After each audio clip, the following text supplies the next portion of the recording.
Les cartes et toutes les informations que l'on produit lors du processus de cartographie participative ne sont pas une fin en soi. La carte est un outil d'aide à la décision, c'est un outil d'aide à la communication. Donc lorsqu'on a fini, on a aidé les communautés à produire une carte et que la carte est finie, il faut maintenant aider les communautés à revenir pour revoir si les problèmes qui se posaient au début sont restés les mêmes ou bien s'il y a eu des changements sur le problème ou s'il y a eu de nouveaux problèmes qui ont surgi. Donc on fait cette évaluation des problèmes et on a cette liste de problèmes et les détails de comment le problème se pose. Ensuite, il faut revenir pour voir quelles les stratégies auxquelles on avait pensé au début. Est-ce que ces stratégies sont encore valables? Est-ce qu'elles sont pertinentes au vu de la situation telle qu'elle se présente à la fin du processus où on a déjà les cartes? Et si les éléments de cette stratégie de campagne ne sont plus à jour, il faut les mettre à jour, il faut peut-être introduire de nouvelles choses. Donc on revise donc cet élément de la campagne et on arrête des choses à faire. Donc une liste d'activités à mener qui entre dans la stratégie de campagne. Donc on regarde ça et ensuite, lorsque tout cela est fait, on se met à l'action. Logging concessions or protected areas or mining permits are often superimposed over traditional areas.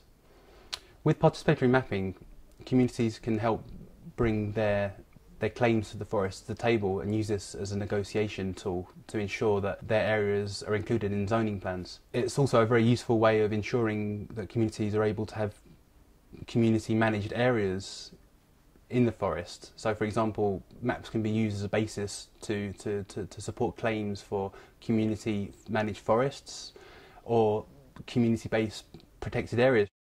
On aide les communautés à pouvoir bien préparer leurs cartes avec les résultats et à pouvoir les présenter à ces acteurs d'une manière à leur permettre de se sentir en confiance pour pouvoir discuter avec ces acteurs qui sont souvent plus forts et plus forts que les communautés. Ces réunions débouchent généralement sur des recommandations qui vont dans le sens de trouver des solutions aux problèmes que les communautés rencontrent.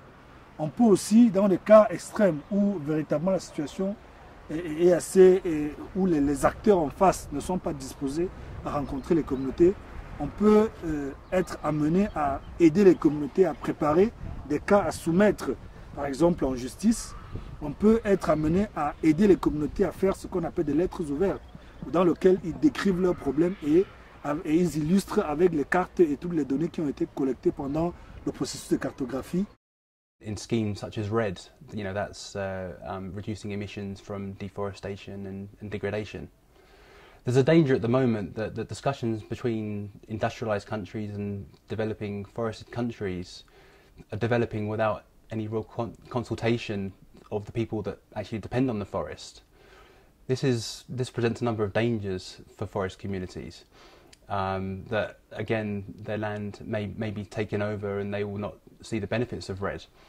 Therefore, maps can show that communities both exist and use in these areas and therefore must be active participants in decision-making processes for any funding mechanisms to reduce deforestation. Ils peuvent aussi faire des points de presse si véritablement les acteurs en face ne sont pas disposés à les rencontrer. Et ces points de presse vont donc permettre que les journalistes et toute la presse sur place puissent faire l'écho de leurs problèmes de manière à ce que ce soit pris en compte. On peut faciliter les réunions entre les communautés et l'État pour permettre qu'ils puissent discuter sur la base des problèmes qui se posent, mais aussi on peut les aider à écrire aux institutions internationales qui souvent supportent ou ont donné leur accord dans la mise en œuvre de ces projets, ou alors ceux-là qui donnent l'argent pour la mise en œuvre de certains projets.